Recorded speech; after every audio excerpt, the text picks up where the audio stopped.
Nelson playing Grixis Death Shadow against Jacob Haverset playing Amulet Titan.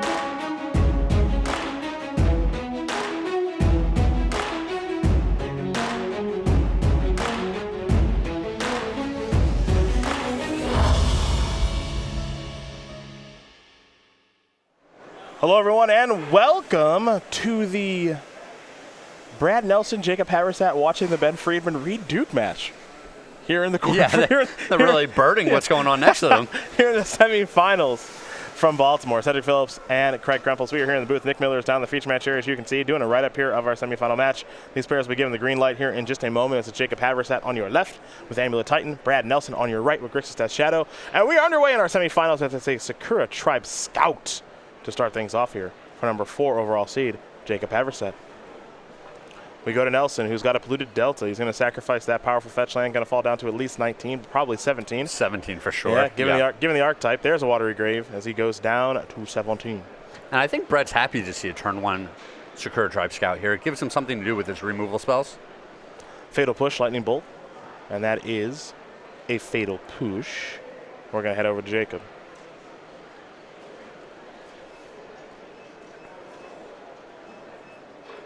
We'll see what Jacob's second turn of the game does yield.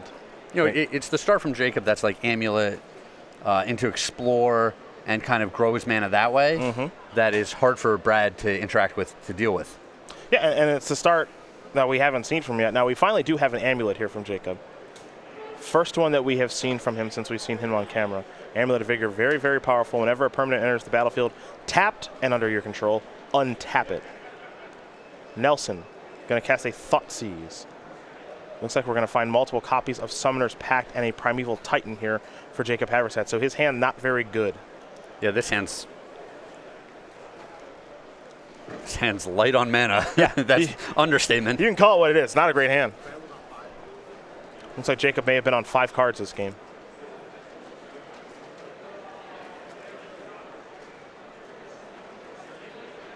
And Brad's just going to pass. No second land for Brad. There's a forest. Pass the turn back. Nelson will draw. Looks like he picked up a land. It's a Bloodstained Mire.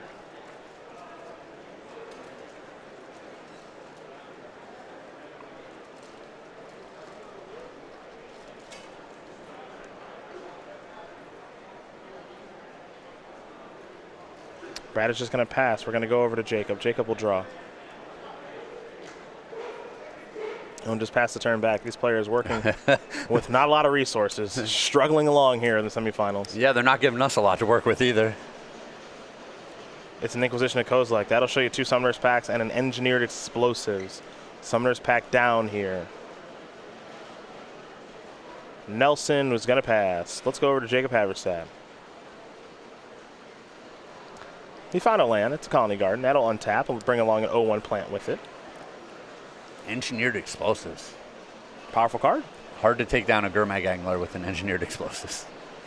One would argue impossible. One could argue that. We'll go over to Brad. See what he draws. I think it may have been a Gurmag Angler, actually. Speak of the devil, and it shall appear. The Devilfish. It is a scary Devilfish. That's a Blood Crypt. Nelson down to 10.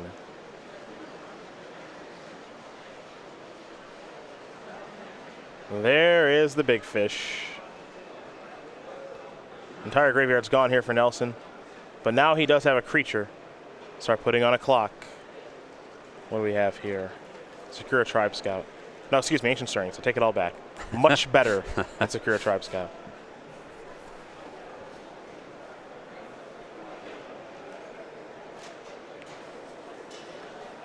Any bounce lands here for Jacob? I did see a copy of Simic Growth Chamber. Jacob just really wants a crew here. He really wanted to just naturally draw that one. Yeah, so he could Summoner's Pact, get Titan, actually start doing the things his deck does. Yep, play the Titan.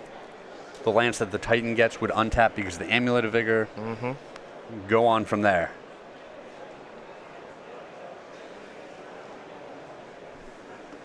So even though he's struggling along, Haverset has some big draws available. Ancient Stirrings may have been one of them. Not the perfect one, but still pretty good. As Nelson waits somewhat patiently to get his turn back.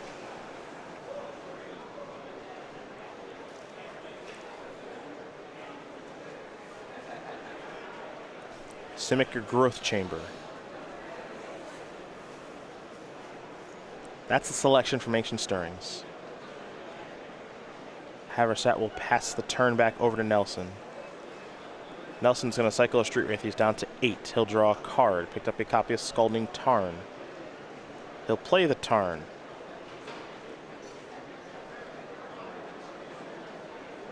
Lightning Bolt's going to go after the plant token. Now here's an attack for 5. Wants to clear the way and make it so that he can get this game over with as fast as possible. Haverset will untap and draw. We know he's got Engineer Explosives, which isn't doing much. Simic Growth Chamber, he took off the Ancient Stirrings. Summoner's Pact, he's had for some time. He'll try to resolve Summoner's Pact. I don't like his chances. Stubborn Denial says absolutely not.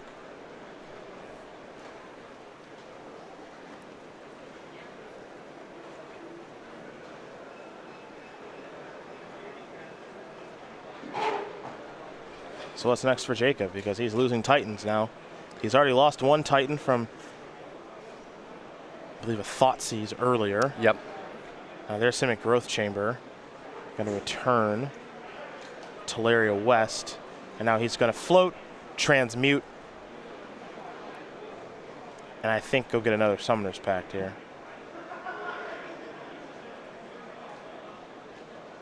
That's what he'll do. Now he can't play Titan this turn. And we'll see if he's able to do it next turn, as Nelson looks like he's going to sacrifice Scalding Tarn and fall down to at least 7, maybe 5. And the question now is, does Brad have Snapcaster Mage? Mm-hmm. Does he have another Stubborn Denial? Mm-hmm. This is one of those games where Stubborn Denial looks good. We've seen some other instances, like Ryan Host against Reed Duke, where Stubborn Denial was unplayable. Yep. Just didn't do much of anything.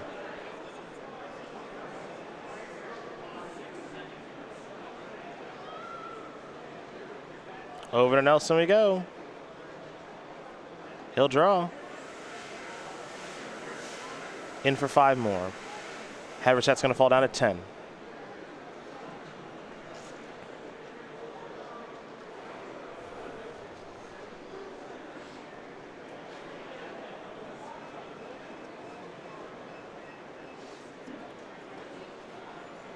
Nelson is just going to pass that turn back over to Jacob.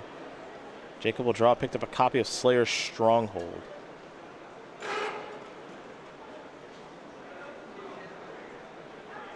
There's Summoner's Pacts. Nelson does have Snapcaster Mage. Stubborn Denial is going to counter that. Now it makes you wonder what the follow-up is here for Jacob Haverset. He's having some trouble getting anything going. Yeah, we know he still has that Engineered Explosives. Yeah, that could take care of Snapcaster Mage. Looks like an Azusa. Yep.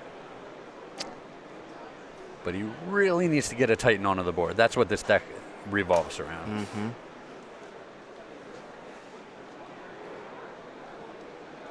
Yeah, Susan might need to start coming out here just to do a little bit of chump blocking. Yeah, just get a body in the way. Yeah.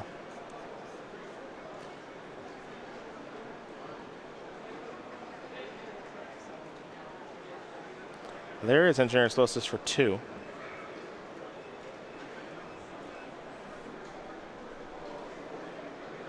And now it will be blown up. There's a Slayer Stronghold, pass the turn back. Nelson going to quickly untap and draw with that Gurmag Angler. Ready to attack yet again. Looks like he's going to start with a Serum Visions, which he will. So he'll draw a card. And now he'll scry 2. Inquisition of Kozilek, I think he may have found, but it may have been a Death Shadow. They do look somewhat similar. Scry 1 to the top, 1 to the bottom for now. And here's the attack for 5. So Haverset's going to fall down to 5. And Nelson simply going to pass the turn back. Haverset will draw. We know he's got a Sousa lost, but Seeking in hand. And this is Ancient Stirrings. As good as this one is, Craig, it doesn't find Primeval Titan. Nope. It finds a Gruul Turf. It can find Teleria West, which transmutes to get a Summoner's Pact. Not in this situation, but there are many situations where Ancient Stirrings can turn into a Titan real quick. So Gruul Turf's going to come down. Return Kalani Garden. Here's Azusa Lost but Seeking. That's going to resolve. The Garden is going to enter the battlefield tapped, which means it'll now enter the battlefield untapped, and more importantly, it'll bring a 0/1 plant along with it. This is Terminate to take care of Azusa. Brad looking to kill one more creature. That's Fatal Push. That's an attack for 5. And Nelson will get game number 1 done, as Grixis Death Shadow is going to take down Jacob Haverset and his Amulet Titan deck, because he could just never get a Titan on the battlefield, and that's the trick. Don't let that thing resolve. Brad, it's not like Jacob never saw the cards he needs to get Titan. You know, he drew a Titan and I believe 3 Summoners Pacts. Yeah. And Brad went out after him with a couple of discard spells, a couple of counter spells, backed by some pressure. It's kind of how we said it might go down. That's how it went down that game. We'll see if things can change, however, here for Jacob Haverset. He's taking a look at the sideboard that he has and also taking a look at Brad Nelson's deck list. So we'll start with Jacob and the 3 Swan Songs, the 2 Dismembers, the 2 Kozilek's Return, the 2 Tireless Tracker, and here come the 1-ofs and Hornet Queen Ghost Quarter, Reclamation Sage, Hornet Nest, Obstinate Baloth, and a Rook Taw, the Unbowed. This is a tough spot for a lot of these cards. He might want the Swan Songs to fight a couple of the counter spells that Brad has, potentially the discard spells. I can see bringing the Tireless Trackers to play a bit of a longer game. They can get big enough to trade with Brad's creatures and draw him a couple of cards along the way. But most of these other cards don't seem very exciting. For Nelson, it's 3 Ceremonious Rejection, 2 Collective Brutality, 2 Nihil Spellbound, 2 Surgical Extraction, 2 Summer Denial, along with Liliana, the Last Hope, Kozilek's Return, Is It Staticaster, and Kolaghan's Command. What do we like there? I can see these Collective Brutalities coming in. We see them come in on all sorts of matchups because they're so versatile. They act as a great duress effect. They can kill the early Tribe Scouts. It's possible that they're only good on the play and they're too slow on the draw. I can see a card like Kolaghan's Command coming in to blow up opposing amulets. But the 2 Stubborn Denials are the standouts. Well, they were great in the first game. And I imagine they will continue to be great here as well. I think those are the standouts. We'll see how creative Brad opts to get for the second game, as he's currently up 1. But more importantly, we'll see if Jacob can actually put something together that involves a Primeval Titan, since he just wasn't able to get there. He had all the pieces last game. Yeah, just couldn't get one to resolve. Yeah. So while we get ready here for game number 2, let's talk about the StarCityGames.com newsletter. One last time here this weekend, where you can find Brad Nelson, you can find Ross Merriam, sometimes you can find Craig Krempels, and a whole bunch more, as it's highlights of some of our best articles for the week, upcoming SCG Tour dates and locations, so you can get ready like we did here in Baltimore this weekend. You can find IQs and game nights near you, exclusive cardboard crack comic, and best of all, it's free. And of course, it's your source for Magic the Gathering news. Go.starcitygames.com/newsletter for more information. Sign up today. So get ready here for game number 2 between Amulet Titan and Grixis Death Shadow. I believe Ben Friedman won game number 1 against Reed Dukes. I don't know if we'll be able to jump that way or not. That match might be over before we know it. Remember, Ben beat Reed already once this weekend. Yep. So he is one of the problems that Reed has had getting through. Scavenging Ooze and some of the other cards Reed has access to are very good. Grafdigger's Cage, so on and so forth. But Ben has been able to pilot his way through those and a whole bunch more. And we'll see if Ben is able to get one more win over Reed and move on to the finals to play one of these 2 men. And it feels like a lot of decks, because the metagame is so diverse, they have some hateful cards for graveyard strategies, but they don't have a lot of hateful cards for graveyard strategies. And it's possible that if Ben takes down this event, we're going to see people start having a lot more cards for hateful strategy, for graveyard strategy. Yeah, I mean, you know, we've looked at a lot of sideboards here this weekend. We've seen 2 of this, 2 of that. Yep. You know, 2 ley lines, 2 Grafdigger's Cage, 2 Nihil Spellbombs, 2 Surgical Extractions, but no one really packing a lot of hate for Dredge. Yep.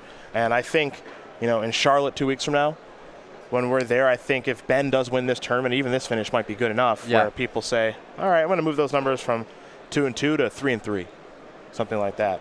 In the meantime, as they shuffle, let's learn a bit more about Brad Nelson, the member of Team Genesis, the 31-year-old from Roanoke, Virginia, with a lot of highlights on this magical circuit. 9 open top 8s. This is actually his 10th, along with 2 wins, looking for his 3rd. He's won here in Baltimore before, and we've seen him win an Invitational in Indianapolis a couple of years ago. That's why you can get that GOAT token of his. He's also got 3 Invitational top 8s, most recently in New Jersey last year. Big StarCraft 2 fan, big Magic fan, really good at golf. And the inaugural Players Champion is Brad Nelson. How hard is golf, man? It looks so easy on TV. The guys hit the ball, it goes near the cup. They hit it again, it goes into the cup. Golf is, impossible. Yeah. It's basically impossible. I've played sports a lot of my life, and I'm fairly coordinated and everything.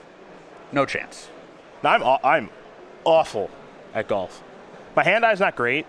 It's just not great. So golf, tennis, ping pong, no. See, I've played some of these other games. Yeah? When I was young, we used to play a lot of ping pong. We had a table in my basement. Okay. I had an older brother who just beat me mercilessly at everything I did. Okay. So I had to earn it. I had to prove myself. My brother wasn't the older brother who was like, I'll let him win one so he feels good about himself. No, that never happened. Not once. Good. Good. So when it came to playing with my friends, there were times when I was too competitive and merciless because that's how I was taught. But these are all things that I did. I played ping pong. When the weather was nice, we used to play badminton in the backyard. I played a lot of basketball, a lot of soccer. Golf is impossible. I find golf to be very difficult. No argument here. Here's a secure Tribe Scout. Gruel Turf going to be the land, which means Gemstone Mine's going to come back. I just don't even know how you get good at golf. Practice, obviously. Yeah. But I would need some sort of coach or something. So I just can't even hit a ball. Hit the ball. That didn't work. All right, hit the ball different. I don't know what that means. Yeah, I don't know what you're asking of me. Yeah. Thought C's here from Nelson. Take a look at the hand here again from Jacob Haverset. He wants to read Sakura Tribe Scout, does Nelson. Wants to make sure he knows exactly how it works. Now, there's Summoner's Pact, a Gemstone Mine, a Radiant Fountain, I believe. Might be a Slayer's Stronghold. Either way, it's a land on the far left. On the far right is an Engineered Explosives, and we can't ignore that Explore either.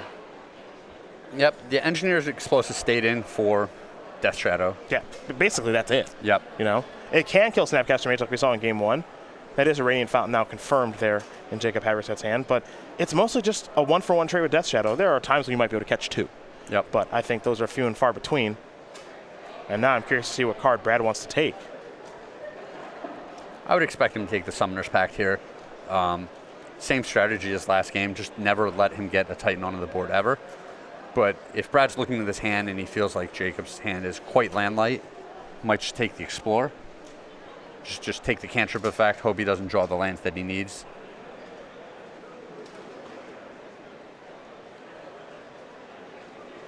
And also, maybe Brad has some Death Shadows in his hand and he's thinking about taking that Engineered Explosives. Fair enough.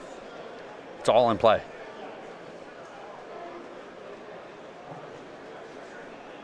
Well, there goes Pact. All right. The most likely culprit.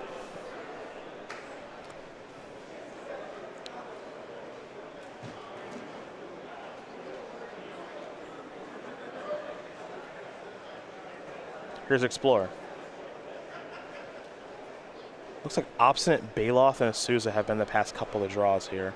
So there's Radiant Fountain. Jacob's going to gain 2 life. He's going to go up to 22. And then the follow-up is going to be Gemstone Mine. 3 mounting counters will be placed on the land. And now Brad is going to sacrifice a fetch land, go down to at least 14, but maybe more. It's so funny. It wasn't an accident that Jacob didn't attack. At least I don't think it was an accident. I don't think it was an accident. I think he just doesn't want to deal a little bit of damage here and there against the Death Shadow deck. I think you want to deal it all or none, personally, or as close to all as you can. Sure. Well, it's easier a little later in the game to tell whether or not this is good damage or bad damage to be dealing. Yeah, for sure.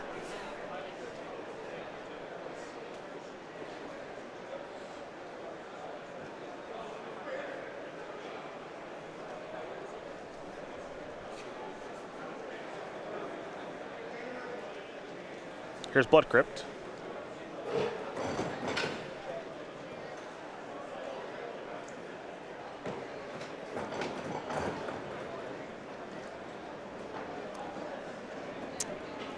A little fish. Could be about that time.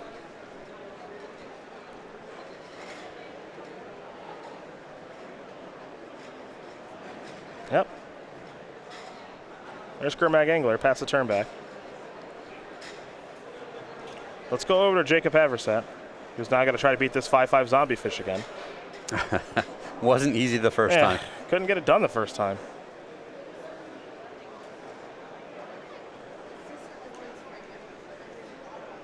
Here's a Souza, lost but seeking. All right, that's in. Oof. Nothing past that. Here's Thought Scour. 2 cards into the graveyard. Serum Visions and a Bloodstained Mire.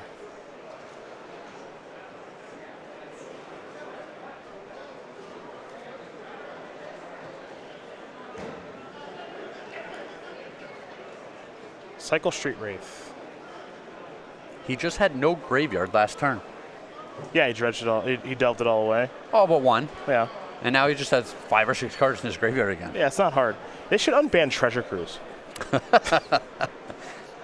You know, that one's too good. Yeah. We'll just give him Dig Through Time. Yeah. They should unban one of those blue busted cards. Oh, Dig Through Time might actually be better? I mean, might. All right, we'll ban that one too. Yeah. Might be.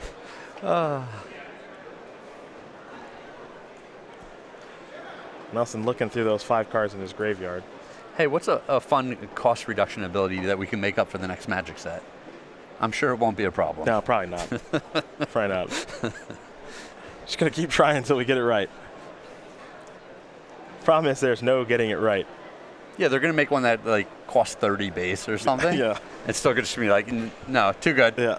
We'll find a way. That's what us Magic players do. In for 5 goes Nelson with the Gurmag Angler. Curious to see what the follow-up is here for Brad. It'll be Thought Scour. Tassiger among those cards. Now he'll pass the turn back. Haverset will draw. At 17 now. It's really unfortunate that Haverset's draws just haven't, you know, these 2 games, they just haven't done anything for him. He hasn't lost this game yet. There's still time. But just, you know, you're in this spot, and it's just so frustrating. It's like, come on, deck, just give me something to work with. 3 lands? Are you kidding me? Here's Obstinate Baloth. Which is big, but it's not that big. Not fish big. Yeah. Though it is worth noting that Nelson is at 6. So a 4/4 on the battlefield is actually lethal with those other 2 creatures getting in. So Obstinate Baloth's in.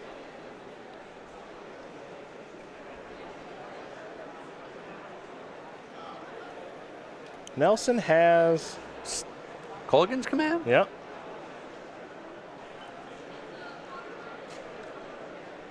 Looks like he might be thinking about getting back Tassiger. Yeah, that's a good one. Mm-hmm.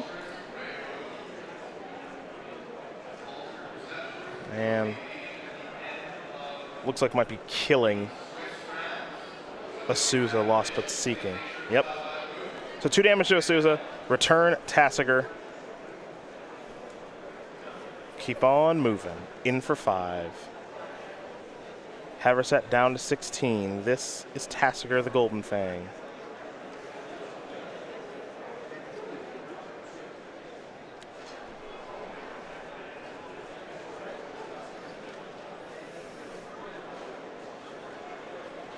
While Brad figures out how he wants to delve here, we can tell you. What do you got? We can tell you that Reed Duke's tournament is officially over as Ben Friedman defeated Reed Duke. Dredge takes down Jund 2-0. Man, that's too bad. It is too bad. For Reed. Heck of a run with that Jund deck, though, for Reed. We'll say that. For you, another prediction correct. Yeah, who did I pick in that? You did pick Ben Friedman. Oh, I picked Ben Friedman. You did pick Ben Friedman. Ah. I know. I know.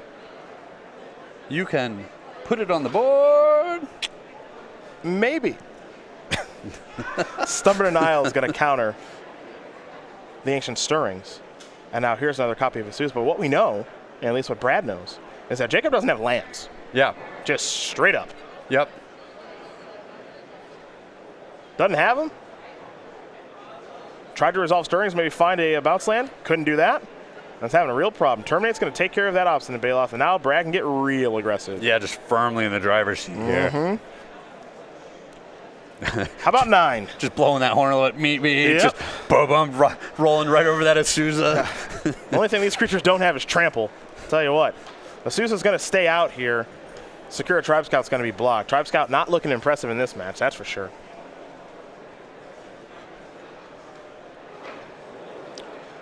And now Nelson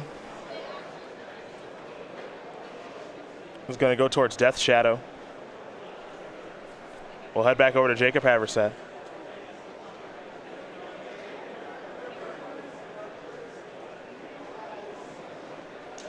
Who's going to try to resolve an Ancient Stirrings. Red mana floating. I don't think Brad's going to let him resolve this one either.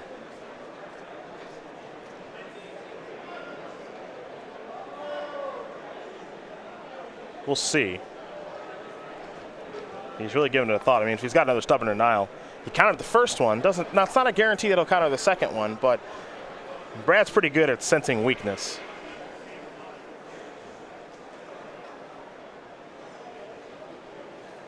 Well, and there's a couple of things in play here. If Jacob doesn't have another land, which we know he doesn't, he's going to have to use that Gemstone Mine to activate the Engineered Explosives. Which means he'll lose that. Yeah. Yep. So that's one less land that he has on the next turn. Yep. The red mana floating allowed him to play the Engineer Explosives for 1. And as you mentioned, in order for him to blow that EE up and not die, he's going to have to lose the Gemstone Mine. So down goes the Death Shadow.